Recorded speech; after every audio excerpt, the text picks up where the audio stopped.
Même au niveau de la République du Canada. Vous pouvez nous amener les nuages parce que ça fait quelques mois qu'on attend et on a eu 12 mm les 3 derniers jours. C'est insuffisant, il nous en faudrait 120. Et ensuite, pas trop de soleil. Du 15 juillet au 15 août, un coup de soleil, on sait ce que c'est, on sait le passer. À l'état des prairies à ce moment-là, alors c'est maintenant qu'on fait la récolte des fourrages pour l'hiver, c'est là notre gros.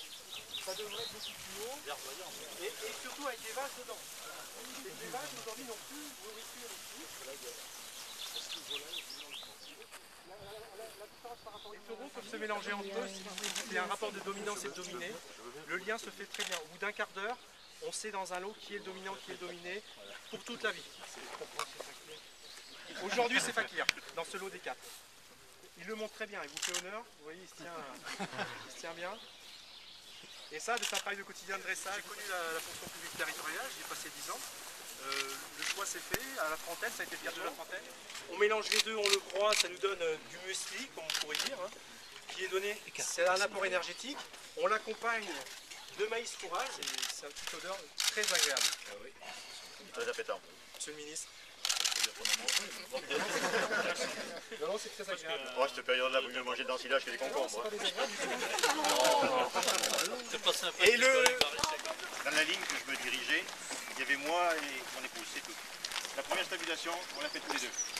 Toute la maçonnerie, mon épouse. 1981. Oui, tout à fait. Ah non, j'étais manœuvre, j'ai pensé les matériaux.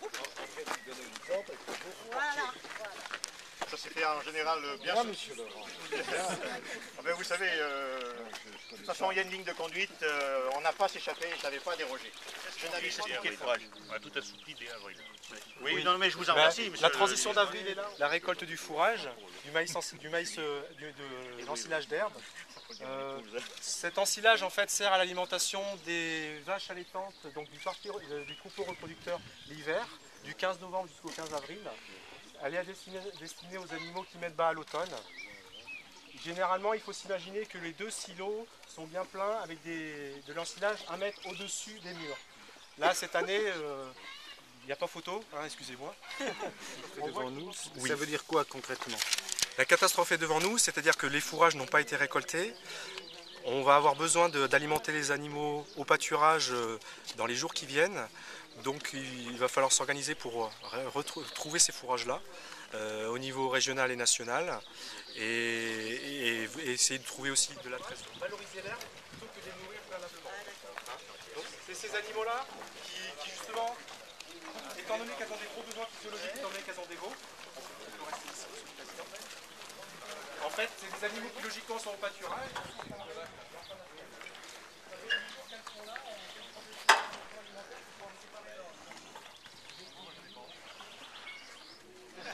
Au moment voulu. Mais monsieur Laurent, la baraka fait partie de la bonne gestion.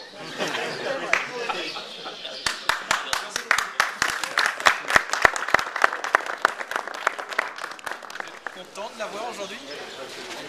J'étais déçu de ne pas être invité. J'ai gardé un très bon souvenir de notre dernière rencontre en 2007 à la télévision.